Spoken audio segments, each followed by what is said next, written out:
বাবা বললো তুমি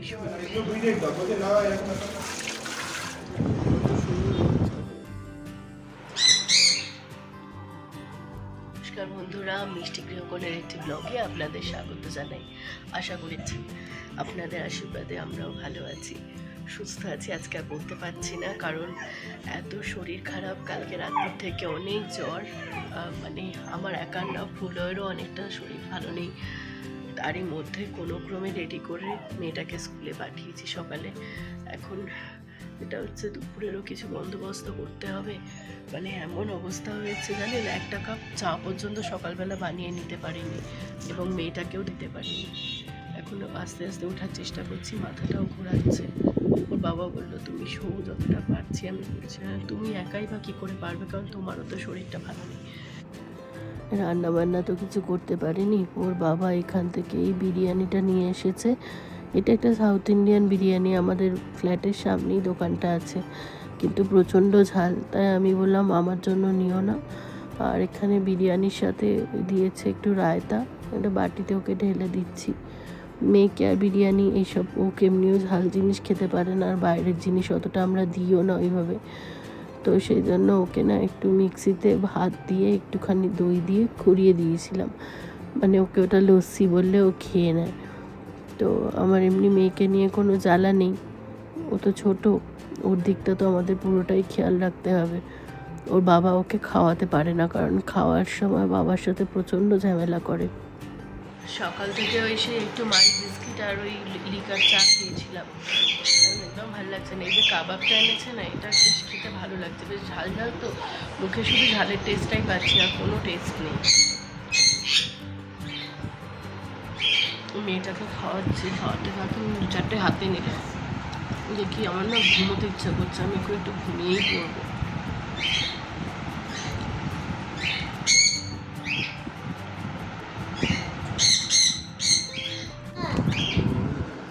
বাবার এসব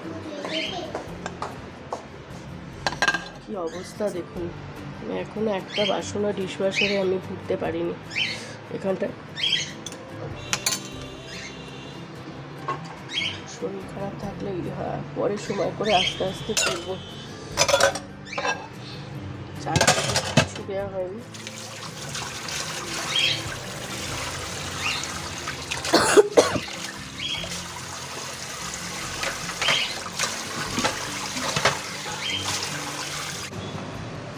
বাইরেটা দেখুন কত সুন্দর ঝলমলে হয়ে আছে, আজকে রোদও উঠেছে। আকাশে মেঘ আছে, বিকেলে মনে হয় বৃষ্টি হবে।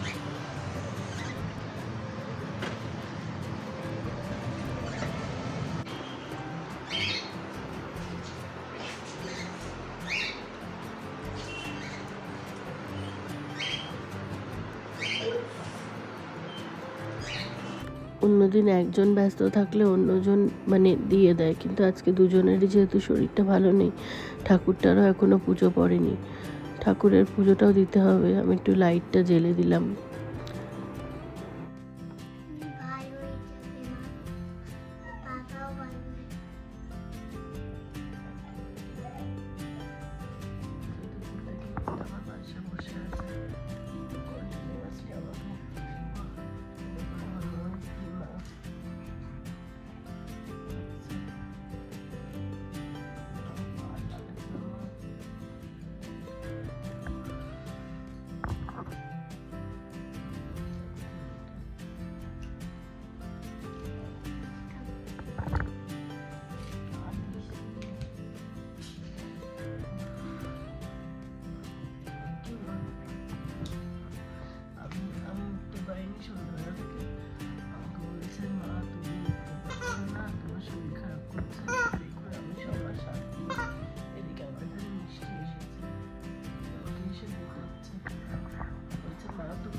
আমি তোমাকে বাকি ওষুধ খাইয়ে দেবো।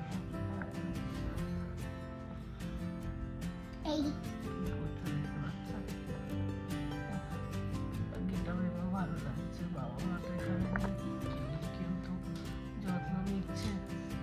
ওদিকে ওর বাবারও শরীরটা খুব খারাপ, আমরা দুজনে একসাথে পড়ি না।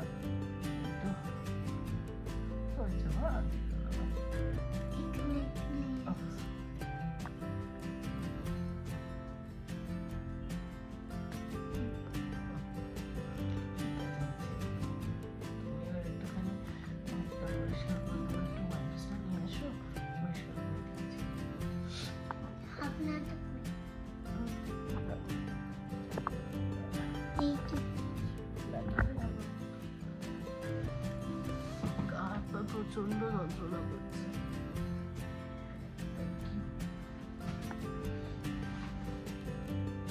বিছানা থেকে নামাটাই আমার পক্ষে খুব টাফ হয়ে গেছে।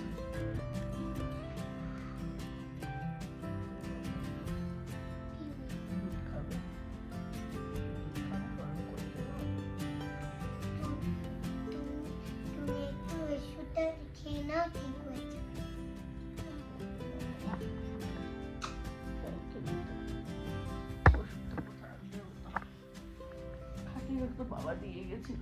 এই তো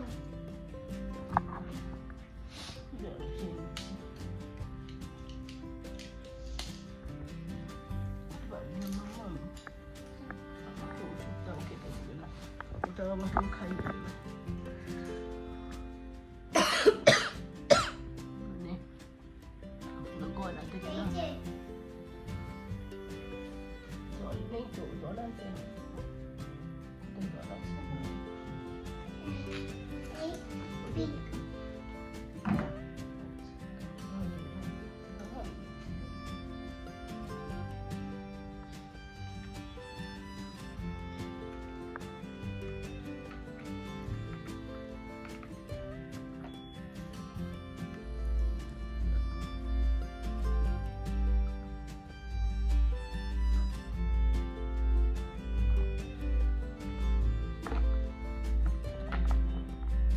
আমার কাছে তুমি বেশি থেকো না, আমার তোমার শরীর খারাপ হয়ে যাবে তো। ঠান্ডা লাগবে না মা, দেখছো তো কত কষ্ট হচ্ছে আমার, তাই না? সকালবেলা তো কিছু রান্না বান্না আমি করতে পারিনি। সকালবেলা ওর বাবা ইয়ে করেছিল, তো দেখালাম বিরিয়ানি এসেছিলাম আমি কোনোক্রমে একটুখানি পুরো মাথা না মানে।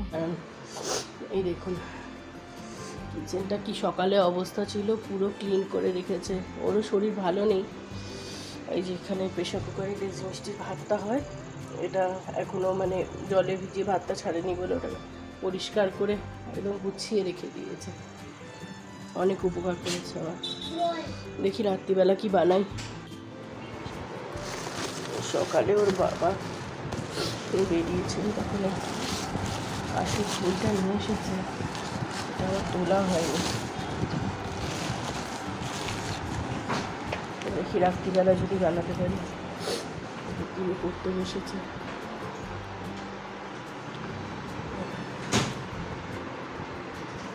স্কুলে সি দিয়েছে লিখতে আজকে?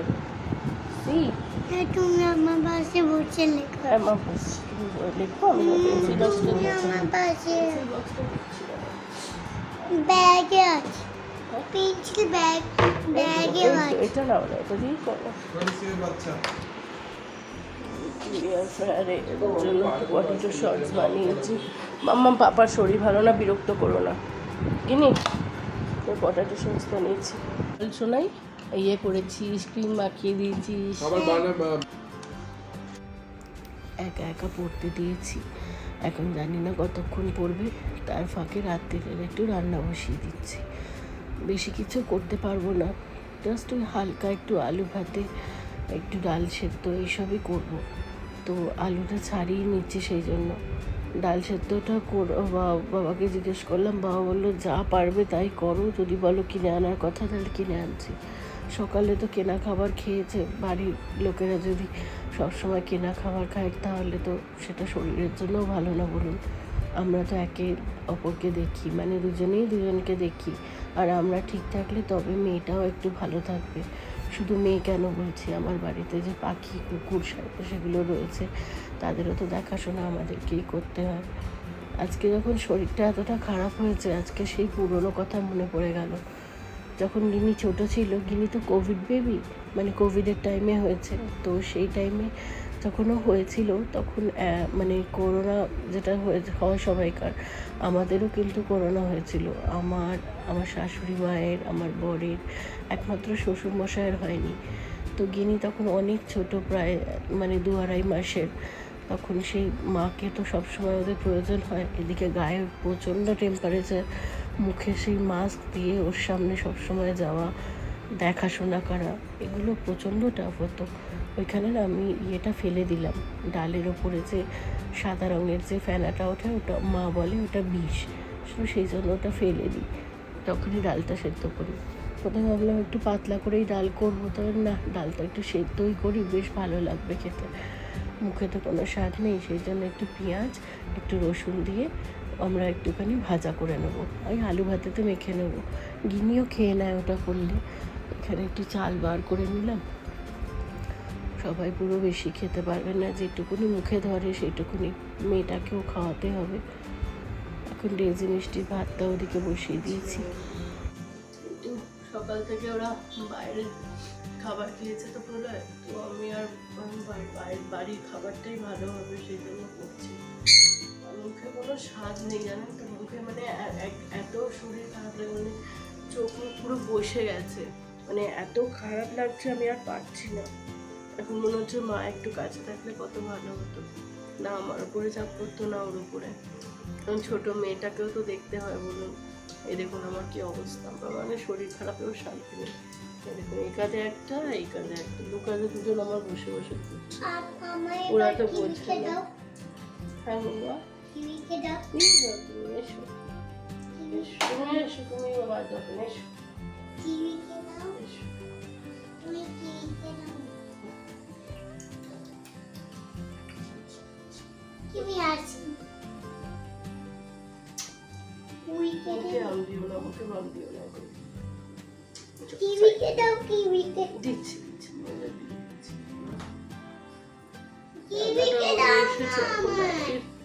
প্রায় 10টা 10 কমপ্লিট করবো, মেয়েটাকে আমি কথা বললে আমার মেয়ে ওরকম করে। শরীর টরীর খারাপ হলে তখন মনে হয় বাড়ির কাছের লোকগুলো কত দূরে রয়েছে, আর ভীষণ মিস করি বাড়ির লোকেদের। কিন্তু দীর্ঘ 8 বছরের বেশি আমি ব্যাঙ্গালোরে রয়েছি, মানে বাড়ির থেকে দূরে, বিয়ের 15 দিন বাদ থেকেই আমি ব্যাঙ্গালোরে। তো বাড়ির লোক ছাড়াই সব কিছু অভ্যস্ত হয়ে গেছি এখন, কিন্তু ওদের অভাববোধটা তো কখনো মিটিয়ে দিতে পারি না। বাড়ির লোকের ভালোবাসা সেটা কখনো কম হয় না। মাকে ভীষণ মনে পড়ে, আর মিথ্যা কথা বলবো না, আমার শাশুড়ি মাও প্রচুর করেন যখন উনি আসেন। এখন ওনাদেরকে ভীষণ মনে পড়ছে যে যদি থাকতো এখানে কত ভালো হতো, কিন্তু ওই যে সম্ভব হয় না, শ্বশুরমশাইও আছে আর ওদিকে আমার বাপি ভাইও রয়েছে, তো সম্ভব হয়ে ওঠে না। এখানে আমি আলু ভাতেটা মেখে নিয়েছি, আর এই যে ডাল সেদ্ধটা, এটা একটুখানি করবো, সর্ষের তেল দিয়ে মেখে নেবো। প্রথমে ভেবেছিলাম একটু কাঁচা পেঁয়াজ দেবো, তাহলে না, কাঁচা পেঁয়াজ দিলে মুখে পড়লে মেয়ে যদি না খায়, একটুখানি এক্সট্রা রয়ে গেল। আজকে কোনো কাজই সময় হচ্ছে না, এখন 11:15 বেজে গেছে জানেন, ঘড়িতে দেখলাম। মেয়েটাকে কোনোদিনও এতক্ষণ না খাইয়ে রাখি না। এই যে এদিকে প্রলয় ডিশওয়াশারের যে সল্টটা দিতে হয় না, ওই সল্টটা কেটে নিচ্ছে, কারণ ওই জন্যই সকালবেলা হাতে করে মাজতে হয়েছে। তো আমাদের এখানে অ্যামাজনে ডেলিভারি করলে মোটামুটি মানে সেদিনকেই ডেলিভারি পেয়ে যায়, তো অর্ডার করে দিয়েছিল, ওটাই দিয়ে গেছে। এখন ওই প্যাকেটটা কেটে ওই সল্ট বক্সে ঢেলে নেবে, কারণ মানে ডিশওয়াশারের সল্টটা ভীষণ মাস্ট। আর এই যে নর্মাল নুন আমরা খাওয়ায় ব্যবহার করি, সেই নুন কিন্তু এই জিনিস নয়, এই ডিশওয়াশারের সল্ট আলাদা আসে, সল্ট আসে একটা, শাইন বলে একটা জিনিস আসে, সেইগুলো। এই যে এই কৌটোটাতে ও বাবা ঢেলে রাখছে।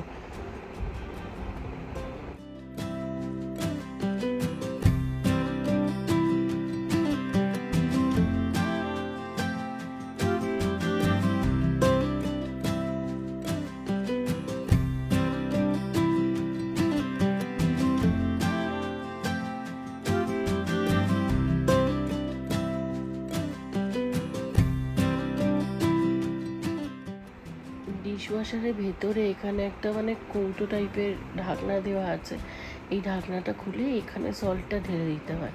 ওর বাবা এখন সেটাই করছে, ঢেলে রাখছে। তাতে কি হবে, যে বাসনপত্রগুলো হবে সেগুলো রাত্রিবেলা ডিশওয়াশারে দিয়ে আমরা চালিয়ে দিতে পারবো, যদিও সারাদিন সকাল থেকে সেরকম বাসন পড়ে। চিলি দিয়ে পটেটো খেতে মেয়েটাকে এখানে খেতে দিয়েছি। তাড়াতাড়ি জলের বোতলটা দিয়ে তো গ্লাসে দেবে না, হা করে দাও।